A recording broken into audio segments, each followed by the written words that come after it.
Welcome back to another Pokemon What If Wednesday, where every Wednesday morning we go through last week's investing and collecting questions, where your guys' questions will actually be featured in the video, and one person's question will help me make the thumbnail every single week. So please drop your questions down below for a chance to be in next week's video. And if I did comment to you saying great question, I might use this and I didn't, please drop that same question again and make sure you put repeat question and it will get moved to the top. And if it was super long, maybe shorten it up a little bit. And I'm not saying I'm some guru who just knows everything, but when I'm unsure, I always like to talk it out with a few people. It always helps me make my final decision. But before we get started, we do have to give a big thanks to our video sponsor real quick, and that is Collectr. This app is the best of the best when it comes to tracking your current collection. I've literally tried them all. None of them even come close. They have over 25 different TCGs with over 1.5 million products tracked. Yeah, they're always trying to improve. They have so many different features, and if there is anything they need to fix or add, please let us know down below in the comments, and they will get working on that ASAP. But they just added a brand new feature called Set Analytics, where you can actually see the historical price of a set, how speculative a set is, sales volume, trending products, and even card distribution. So definitely check them out. All the links are in the description. And then too, if you do join their pro membership, they are giving away so many insane products and cards. It's honestly wild. So definitely check them out. All right, first question is from @TannerWillis8560. Hey Beard, love all the videos. Do you think that investing in master sets is a good use of your money, or should you just buy booster boxes? Asking for long-term investment. Also, if you're wanting to display your sealed products, are there certain brands that you use? Thanks. So I'll answer the second one first. I use Platinum Protectors. They have a big shipment coming in this month, so they'll have a bunch of stuff back in stock. The tariffs kind of messed everything up for them. Now to answer the first part, booster boxes and Pokemon Center ETBs is way smarter to invest in than master sets. Master sets are more fun because you got cards to look at, but sealed products is where it's at. And if you stick to booster boxes and Pokemon Center ETBs, you are going to be sitting pretty. But you just got to try to get the best deal possible and try to be patient. Try to wait for MSRP or cheaper. And then two, sometimes if you buy someone's whole collection, you can get it for a really, really good deal. So keep your eye out for that. But yeah, I'm always trying to be patient. Like I still need more Surging Sparks booster boxes and Twilight Masquerade and Destined Rivals and Journey Together. But I'm going to wait on all those and hopefully they come down in price. You know, if you look at Pokemon history, they should come down in price. But again, it really depends on the Pokemon market and how everything's doing. And Pokemon's been cooking lately for these sets, so it's really tough to say when it's going to happen. And every once in a while, it is okay to take some risks. You know, I took a risk buying Evolving Skies booster boxes at $300 a booster box when there were Sword and Shield booster boxes that I could have got for $100. You know, same with the Evolving Skies ETBs. You know, I bought those at like 4 different price points, 4 different times, and it's all worked out super well. I mean, just think if you were one of the people who wanted to wait on the Umbreon VMAX. That didn't work out too well. The Latios and Latios tag team. So every once in a while, pretty much every generation, there's going to be a couple boxes or cards that do super, super well that don't really drop a ton. But yeah, I also overpaid on my Latios and Latios tag team because I just kept waiting and I was hoping, you know, the tag team thing would kind of cool off, which it never really did that much. And the card just kept getting more expensive. You know, I seen that card at like $200 and I'm like, it's a little expensive. I'll wait. And man, I wish I would have paid $200 for that card. So every once in a while, it is okay. And then when we get back to master sets here, you know, buying whole master sets, I'm not the biggest fan of that. And then even collecting whole master sets right now for modern is pretty tough. I'm not the biggest fan of it. Vintage sets, it's a little easier. You know, there's not nearly as many cards. There's not as many variants. And, you know, the cards have a little bit more meaning to some of the people that grew up on those cards. And, you know, they didn't have nearly as many sets. So each set, you know, you held it a little longer. You appreciated the cards a little bit longer. Now it's just constant new. But it costs a ton of money to buy all these binders, all these random full arts, EXs, trainers, stuff you might not really love. The amount of people that show me their collection and it's like 40 or 50 binders, which is just a crazy amount of money. And most of those binders are filled with like half master sets that are not worth a ton. And I mean, we can even look on eBay and we have, you know, one master set of Twilight Masquerade here for $1,400 or best offer. June 7th, and the next master set to sell is, let's see, that's partial, near complete. You're going to see a ton of those. Is April 3rd was the next master set to sell. So I mean, it's not like you're selling this stuff constantly. And the people that bring these master sets to these card shows, 99.9% of the time they're going home with them. There's just not too many people that are looking to buy a complete set unless they're just getting into the hobby and they got a ton of money and they want to catch up. And most of the time when people get right into the hobby, all they want to do is rip packs and collect the set themselves. So that's why I always recommend collect what you like. You know, if you're not the biggest fan of these trainers or basic EXs or even the commons and uncommons, which there's some nice arts and stuff, you do got to appreciate those sometimes. You know, just collect what you like. Like myself, for the Scarlet and Violet era, I have 2 binders. That's it for the entire era, because it's just illustration rares and special illustration rares. And I don't even collect the special illustration rare trainers unless they have Pokemon in them. So especially if you are on a budget, I think it is just much smarter to, collect the cards that you truly like. So that's why I always recommend look through all the cards, figure out what you want to collect. If it's gold cards or rainbows or trainers or full arts, whatever it is, just figure that out and you'll save yourself so much money. But yeah, investment wise, it's not even close. Sealed products is always going to win compared to the cards. Next is from @KenTN93. What are your thoughts about the Mewtwo GX 78 card? PSA 10 has run up like crazy, but super low pop. So I'm actually a super big fan of that card. We just had a new sale at $3,175 in a PSA 10. And the pop on this is 2,437 in a 10, 5,123 in a 9, and 2,519 in an 8. So I wouldn't say it's a crazy low pop. We're going to check a pop on today's list that has a super low pop. But in my opinion, I feel like this is the best Mewtwo card, and I feel like most people would agree. So, I mean, when we're dealing with the best, it's tough to beat. This card was $350 in a PSA 10 in 2022, which is just crazy. And now, I mean, we're talking $3,000. And then Rob, we got to sell at $350, $496, $345, $230, $399, $260. I do like this card. I'm looking to get maybe one more clean one raw if I do find it for a good deal before it does get crazy expensive. Because I could see this being, the same level as like the Gengar and Mimikyu tag team, getting up there in price raw. So if you're looking for it, try to be super, super picky and super clean. But again, we do have a lot of Mewtwo hype right now. So I think there is a decent chance that this card could come down in price a little bit, maybe at the end of the summer. So I'm going to be watching it and just keeping my eye out. And then I'll let you know if I do pick one up. All right, next is from @ActionThready11. Hey, was just wondering if you think the Costco packs of ETBs and booster bundles will heavily affect the market for prismatic ETBs and booster bundles. So we'll take a little peek. So the ETBs definitely taking a good drop, which I'm so happy to see. I barely have any regular prismatic ETBs. I have some Pokemon Center ETBs, but yeah, I barely have any regular ones. I want to say like maybe 3 of them. So I'm stoked to see this. I would love to see this ETB, get down to like $50, $60, which would just be awesome. Last sold 95, 95, 95, 97. Not sure if it will get there yet. Might take a little bit longer, a couple more reprints. But I definitely feel like, the Costco thing definitely helped dropping this box. But the booster bundle did not really go down much.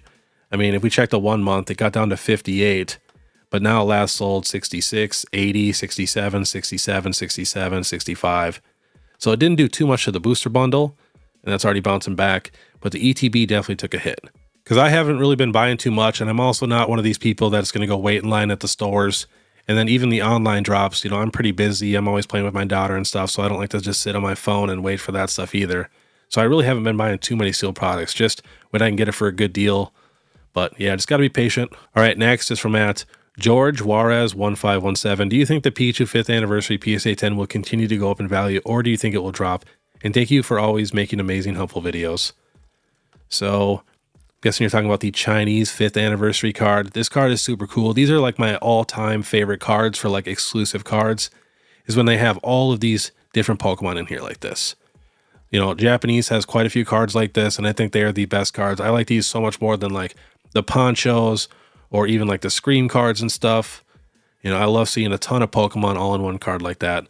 Last sold $985, which seems crazy cheap. Before that, it was $1,500, $1,430, $1,499, $1,380, $1,399, $1,300, $1,200.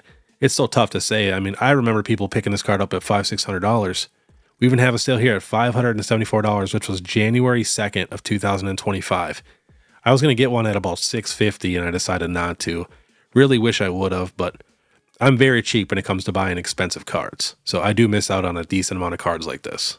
So I'm a big fan. I can see it gaining a little bit more in price, especially I feel like Chinese is getting a little bit more momentum. I mean, I even want to open up the new Evolution set and try to get those art rares. Mrs. Beard is a big fan of the Arcanine special art rare too. So like there's some solid cards on that side that you really cannot deny. Next is from @Gaming Sweet. Hi Beard, is it a good time to sell off EX Team Rocket returns cards? Example, Rocket's Mewtwo EX PSA 9. So this is the card that I was talking about that has a super low pop. The pop in a 10 is 84. And then in a 9, it's 285. So even in a 9, I mean, that's a super crazy low pop. Last sold on here in a 9 is 2,392, 2,650, 2,650. Now you got to think we have some crazy Team Rocket Mewtwo hype going on right now.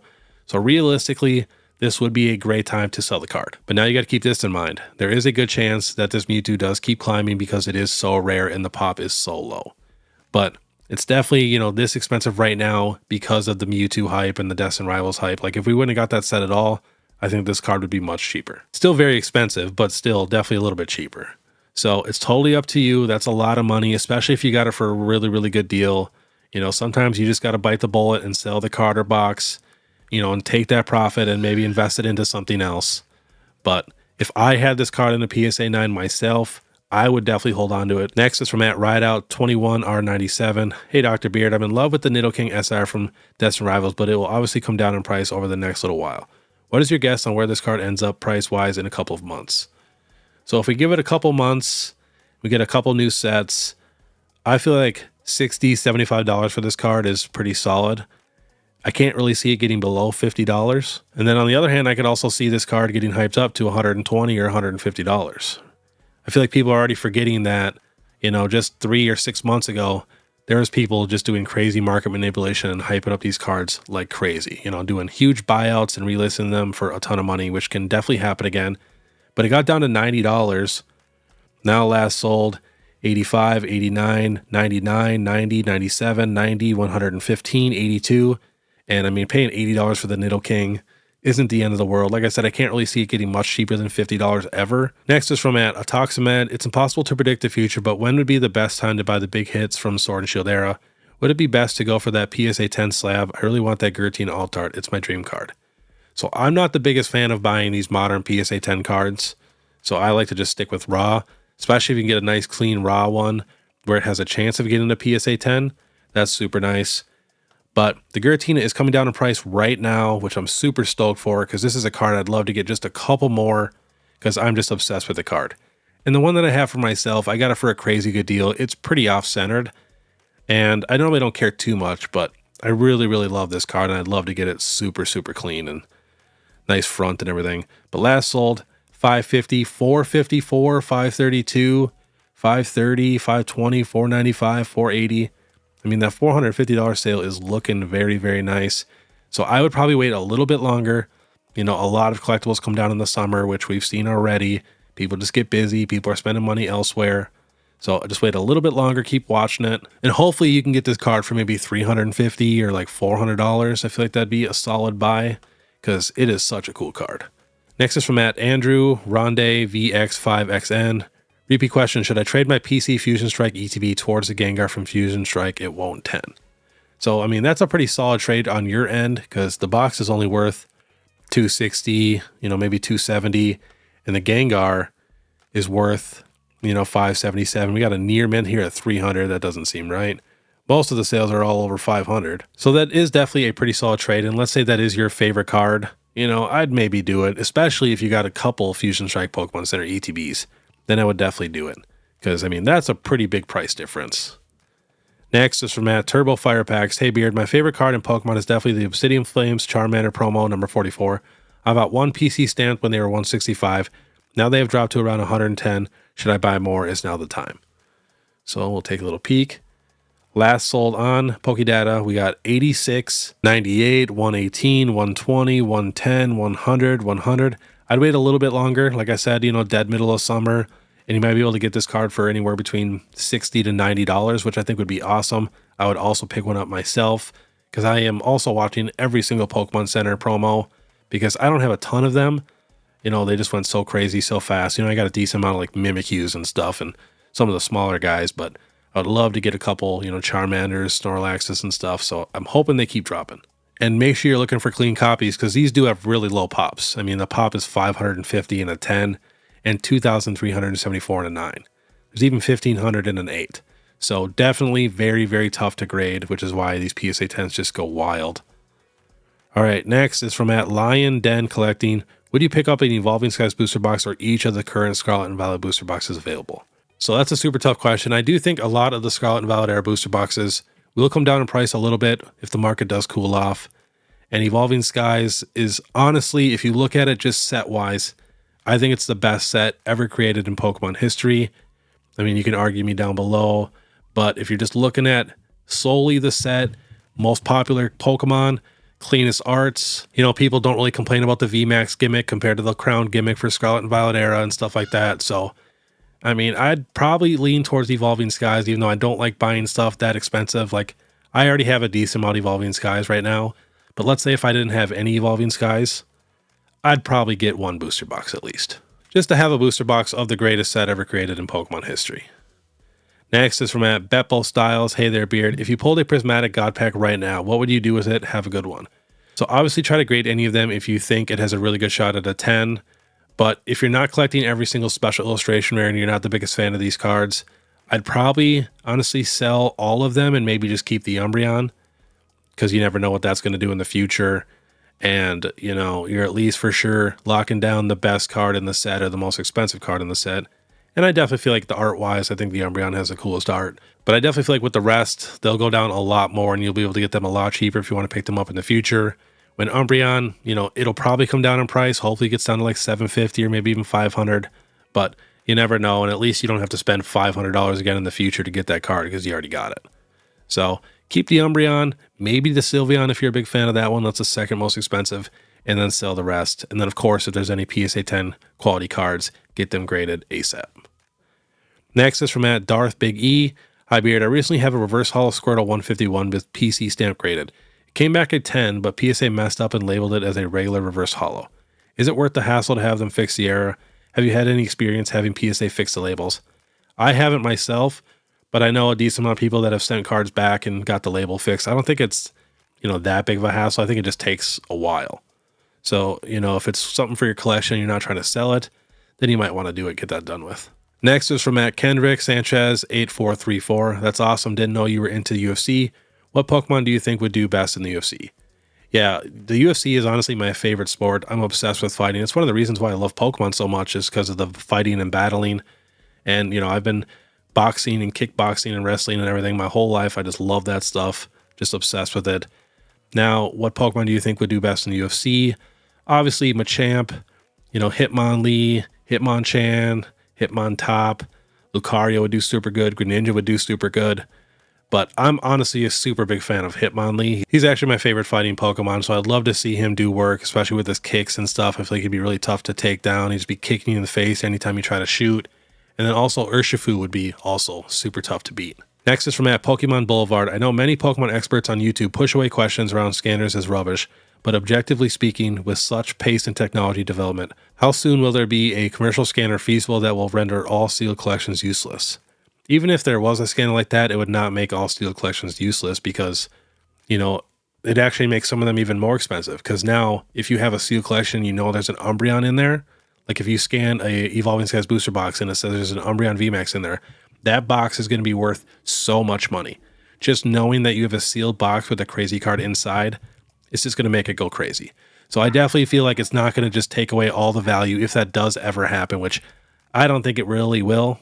It's just going to be too tough to do, and I feel like it's going to be very expensive, and people are only really going to want to do it for the more higher end stuff, which I think is okay for the super high end stuff so people do not get scammed, because there's so many people out there scamming right now. But yeah, I'm like 99% sure if someone had the choice of an Evolving Skies sealed booster box where they don't know what's in it, and a sealed Evolving Skies booster box that was scanned where there's an Umbreon VMAX in there, they would pay way more money for that sealed Evolving Skies booster box.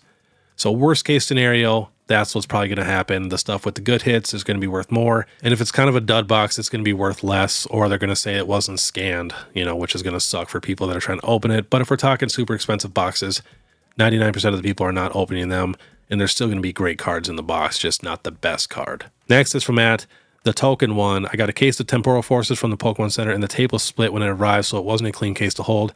I ripped 2 boxes with my 5 kids and had a blast. Do you think it would be a good move to trade 2 boxes for a box of Chilling Reign and hold the last 2 long term? I feel like Chilling Reign is a stronger set, even though it was hated on for so long. Love the content. Thank you. Very solid. I think you could definitely do that. Next is from @JokerTCG. Hello, this is my first time watching the channel. What do you think about Lost Origin? I got me an ETB case with 10 ETBs in it. Should I flip it for a quick profit or hold? Well, it depends on what you got it for. I think that's a solid hold. I think it's one of the best looking ETBs, and it actually has the Trace Pokemon right on the ETB. But the ETB is going up in price a little bit right now. I think it just got over $100 in ETB. So if you do want to sell it this summer, just keep watching it so you don't miss out on any cash. All right, and last question is from @PaulyFPL. Love these videos. Which Sword and Shield and Scarlet and Violet sets would you stock up on a single sealed booster packs? So I would definitely try to stay away from just buying sealed loose packs like that, especially in the Sword and Shield era. They can be scanned with the little tiny cheap hand scanner from Amazon to tell you if there's a hit in it or not. So try to stay away from loose packs like that. Sleeve boosters is definitely a little bit better, 3-pack blisters. But, you know, for the sets that you try to invest in, you know, the most popular ones obviously is going to be the hottest ones, 151 Prismatic Evolutions. Yeah, the only people that I really know right now that are buying a ton of loose packs are box breakers on like Whatnot and like maybe YouTube and stuff. So yeah, just try to stick with like steel products. Like I said, sleeve boosters to 3-pack blisters. But all right, that was today's Pokemon What If Wednesday. If you guys do like this content, please make sure you subscribe, hit that notification bell, leave a like or comment. And then if you guys want to support more, you can check out my Instagram, my TikTok, or my YouTube membership. It's only 99 cents a month. And make sure you check out my last following Friday where I'm actually giving away some sealed products. And then too, if you guys want to watch my last Pokemon Market Monday, which was a super cool one, click this video here. Otherwise, we'll see you next time.